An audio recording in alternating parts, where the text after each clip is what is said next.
Hey, how's it going, folks? ET here with another iMovie tutorial. In today's tutorial, we're going to talk about export segmentation. And it's totally not what you think it is, but let me go ahead and show you. So what happens is if you have a clip that's 3 minutes or longer, when you're actually exporting using the top right icon, going to File, this checkbox here will allow you to use what's called export segmentation. And I had no idea what it was. So I had to go out and do a little bit of detective work, and I did find out what it actually is.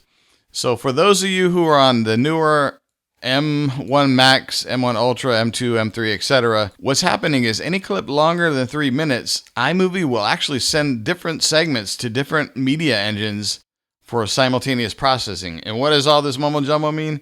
Basically means it's going to export faster because it's using all the little components of the chip itself to get everything done. So that's kind of cool. And again, the only stipulation, it has to be 3 minutes or longer, and you have to be on one of the modern higher end chips. Okay, that's it. We'll talk to you next time. Peace and aloha.